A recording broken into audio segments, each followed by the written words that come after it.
Hi, I'm Jeff Pospisil, the 10-Minute Treasurer with practical advice for improving your church's financial future. This is probably my least favorite video I've ever had to make. So it's the Boy Scouts legal crisis in your church. Many of our churches have been involved with the Boy Scouts over the last 50 years. And now the Boy Scouts are in a crisis and it may affect your church. So if you're unaware of what's going on with the Boy Scouts, it's starting to be reported how there's a large number of sexual abuse claims coming forward, and many of these claims are from decades ago. The Boy Scouts, they had kept record, and there was over 12,000 victims in their record. So they're dealing with that, very similar to what you saw the Catholics go through some years ago. And then on top of that, you have a bankruptcy going on, which is actually spurring on the victims to want to file. Maybe for whatever reason they weren't filing, but now if they want to receive justice in terms of compensation, they should file sooner than later. So a number of victims are coming forward. And then here's where it ties into the church, is that Boy Scouts are highly integrated with our churches. Many of our churches chartered Boy Scout troops or packs or whatever, and now the concern is, will this liability also affect the church? So how big of a problem is this? Is this something that a church should be concerned about? And that was my question, because all the Boy Scouts I knew, they had an awesome experience. Their leaders acted with integrity. There was no abuse or anything like that.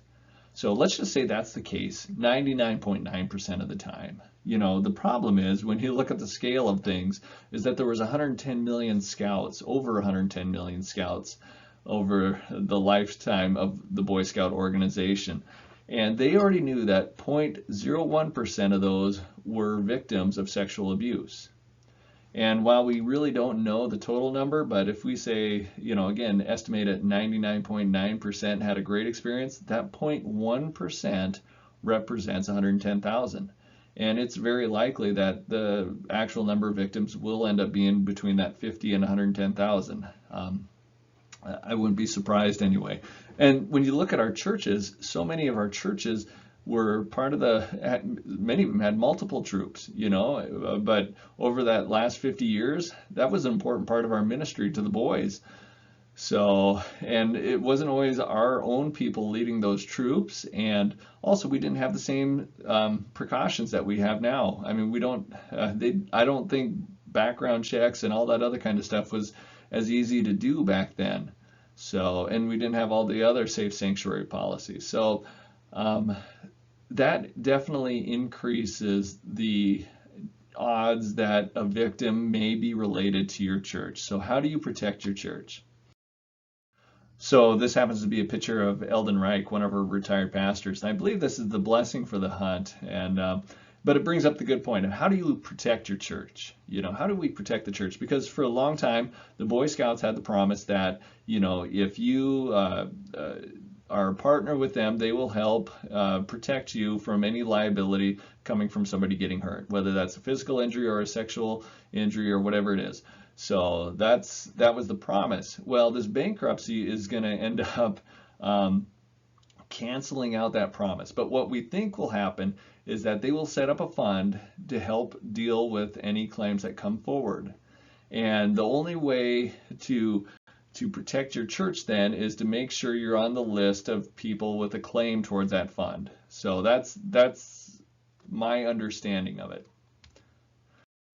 So how do you protect your church then? So the first thing you need to do is you need to complete and sign a proof of claim. So this is a 3-page form.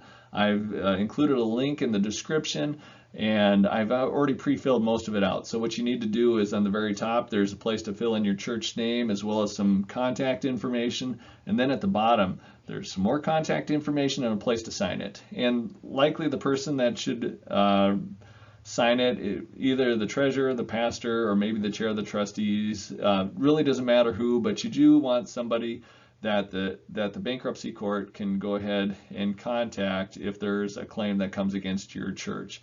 So the second thing is, you need to actually mail this form to the bankruptcy court in time. The due date is November 16th. They need to receive it by November 16th, otherwise you're not going to be covered by that fund if they set it up.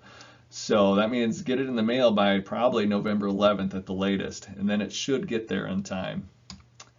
And then the last thing is, if you do have a claim that comes forward, if somebody from your connected to your church in the past comes forward with a claim, make sure you contact me or my office, and we will help. We'll work to help you through that. So,